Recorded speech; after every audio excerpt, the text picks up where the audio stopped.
filming? Yeah. Oh. All right, so today's the last day Dom is gonna be here, so we're gonna eat my pre-workout meal, which is some jasmine rice, chicken, and almond butter. And he's making his complicated concoction over there.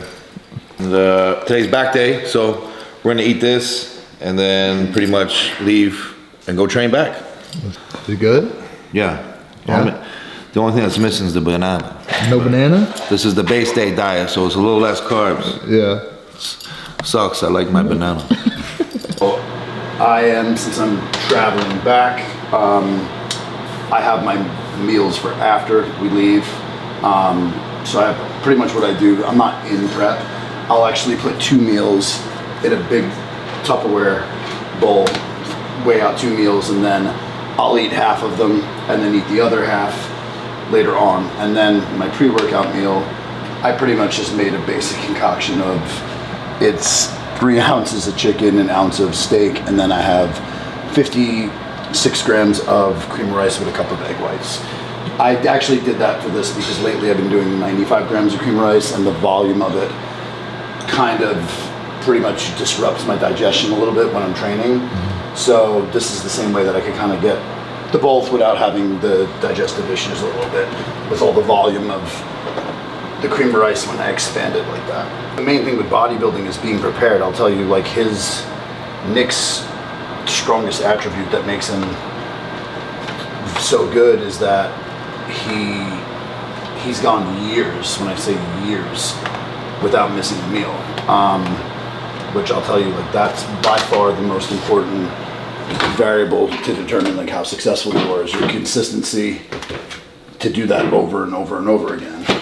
I tell people when people are talking about a special supplement that they think is going to give them a cutting edge, really it just boils down to try to go 6 months without missing 1 meal.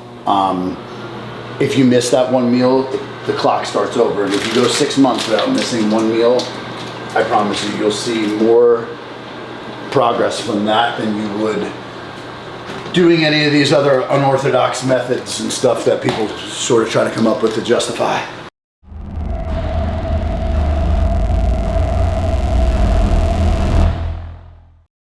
What we got on the feet today?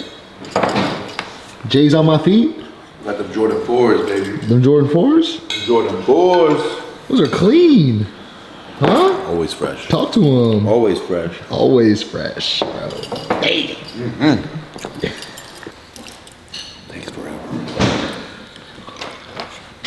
Hasn't even eaten yet. Dom, did you eat yet? What? Did you eat yet?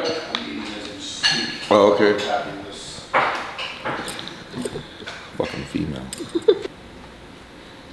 Okay, so what? What's so funny? No, man, don't talk. Just eat. No, so one thing that we're gonna be doing with his food. So a big focus when we started working together, which we discussed this, is not so much, like I said, he did put on probably, I'd say about 8 pounds of stage tissue this off season, we would say about that, right? Yeah. But not so much having to put on too much more tissue. I explained to him, if we're able to get 1 inch off of his waistline, that would be equal to putting on like another 10 pounds of tissue. So with doing that, there's 3 ways that you can do it. One way is by incorporating intermediate fasting and a ketogenic diet approach, where you pretty much have to get the body into ketosis, go through a phase where you're doing these fasting windows and you have to load up with a bunch of different supplements from TUDCA, choline, and do a bunch of different things. Now, for a regular person that works great or whatever now, but when you're dealing with someone that's trying to be Mr. Olympia, you know, has as much muscle tissue as he does, it could be a little counterintuitive. So some of the other things that we'll start implementing, usually I would have liked to switch a lot of his protein sources to fish, but fish literally makes him sick where he can't stomach it. So as we get closer, he'll start incorporating things like slow cooking his chicken, slow cooking or poaching it, so that it's shredded and it breaks down very easily. Because some of his meals will have 350 grams of rice in it. So with that and high protein, it's a lot for the body to break it down. So we'll start off by doing that stuff with his lean protein sources, and then limiting inflammatory based foods like whole eggs, red meat, swapping that out for other fat sources like macadamia nut oil, avocado, things along those lines. These little things will end up making a big difference when push comes to shove when he gets on stage. Yeah, what he said. Nick hates all this stuff. He doesn't want to hear about fish, but he doesn't like it, but Smells gross, tastes gross, looks gross. there's 20 different ways to skin a cat. So instead of doing the fish method, there are other alternatives that you can do with like slow cooking your chicken, almost making like a shredded chicken salad with it. So that's what we're slowly starting to implement. It'll get more important as we get closer. And ever so often we check his waist measurements, and we kind of know where we want that to be down to come the Olympia. Yeah. Intro workout. 1 scoop. EAAs. 1 scoop? 1 scoop. Wow. Orange pineapple flavor. Is that good? It's my favorite one. Really? Yeah. I like orange and I like pineapple.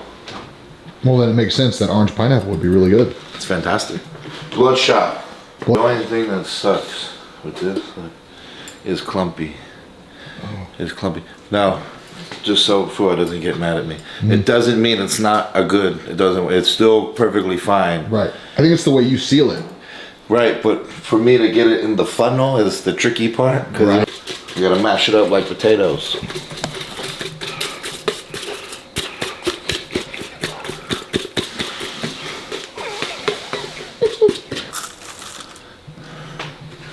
Call me the potato masher. 1 scoop, carbs. Hey. Unflavored. I already have enough flavor. 25 grams. Where can you get these? Hostile.com. Code? Code Mutant. Hey. Small plug. I had 2 keys, but one got ran over. Yes. He's ready.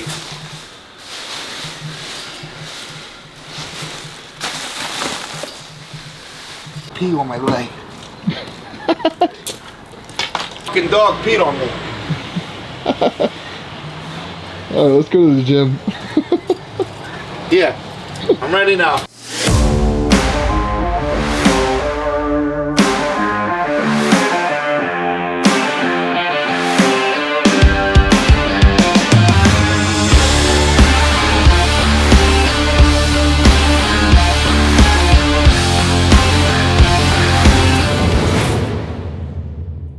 Right, it's your favorite part, right? The best part of the workout.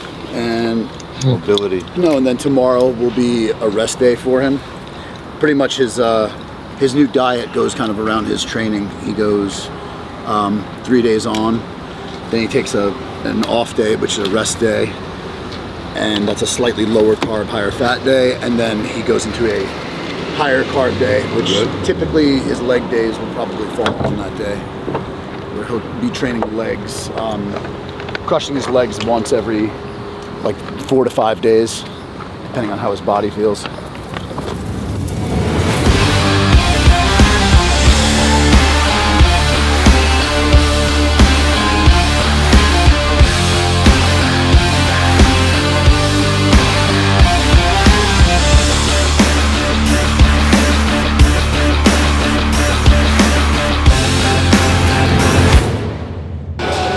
Him working with a very, very good ART specialist on some of his mobility issues and some breathing stuff. I'm not an absolute expert in that, so if I'm not an expert in something, I'm gonna have him working with a team of people.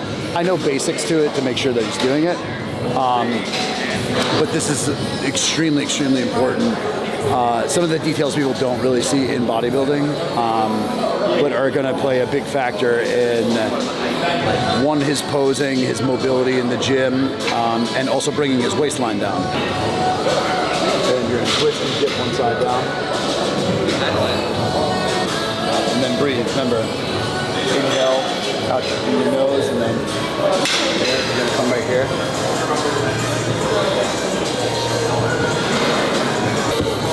Back straight. Can you feel it in your midsection? Good. And you're going to remember the breathing. The breathing out. Deep breath in through your nose, and then exhale. And Time to get after it. Let's go.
you want to get him.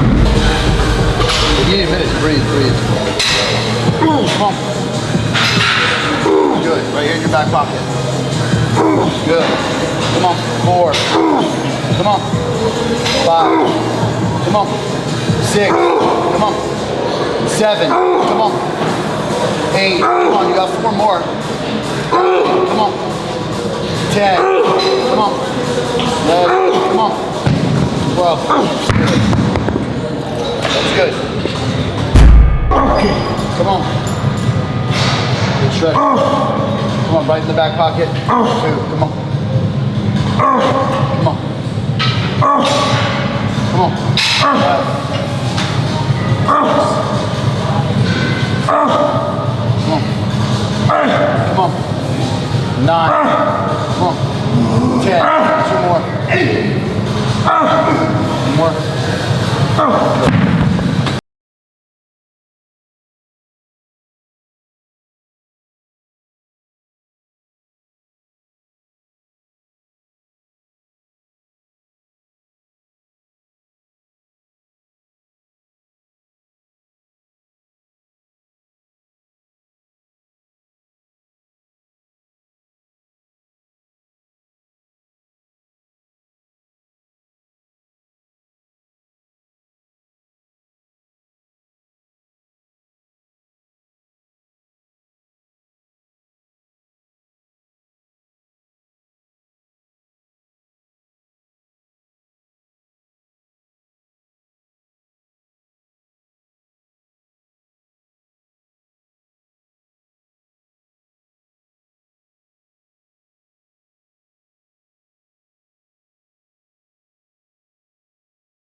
It was good. No, we had a good 3 training days in a row. Today was back. But no, since it's like our first like official week of his Olympia prep, we did some like different things, because like I said, when someone goes on a specific training program, it's not one size fits all. This is the best exercise. It really boils down to what they're making the best mind to muscle connection. So every time that I train with him, I learn something new about his body. Like I like doing a lot of pull down motions. I can tell he actually doesn't get the best contractions doing those. He actually gets better ones with these. And free weight bent over rows. Those are literally, I'd say, his staple exercises. Dumbbell rows in particular, those work great for him. So, you know, we stick to what is working best, you know, for that individual, and that is what works best for him. Oh yeah. You know, and strength keeps going up, and like I said, staying with just basic progressive overload. And then, yeah, execute each week by week. It was a good workout. I am exhausted, but good 3 days of training. Yeah. You know, it's pretty much a little different style. You know, he does a little more volume. I mean, like I said, I've been training with Kamal, so he's more higher volume, but Kamal was getting ready for shows, so I stopped training him for a little bit. And sort of went back to the low volume for a little while. And now training with him, it's a little more higher volume, which is fine. I also think that's more so what I need now, rather than trying to train balls to the wall heavy. I think I personally have enough size, as I'm sure he would agree. Yeah. So right now it's just more about detail and refinement moving forward. So yeah, I mean, I'm looking forward to this prep, especially having him back down in the end of September, right? Yep. So right now we're really on the ball. We pretty much check in almost every day at this point, as far not pictures, but just communication wise. But yeah, it's been good. And now, I mean, this is the first week that we really, because in the beginning, we started off on like a lot of food where he was at before in his off season. You know, where he's been on a high amount of food for a while going into this. But, you know, instead of like going with the approach of keeping it high and then starting to slowly cut down, we switched gears this week and want to get him into that point where his body's really burning body fat. And then as we get closer to the show, the goal is to really have him close to stage ready by 4 weeks out. So to pull the cardio back, because he looks his best when he's in shape, and then you could start feeding him more. That's when his freak factor comes alive. The worst situation to be in would be you're down to 3 weeks and he's got 20 more pounds to lose to get down. That would kill all the wow factor, and that's the difference between prepping a super heavyweight open bodybuilder opposed to prepping a smaller muscled competitor. So that's what we're gonna do, and you'll see it'll take his body probably about 14 to 16 days for his metabolism to really, but once it does, his appetite markers will go up and then it'll really start to kick up. What are you gonna do the rest of your day? nothing. Nothing? Eat, shower, and watch a movie and go to sleep. Play with Thor. Yeah, play with Thor. Cuddle with my doggy.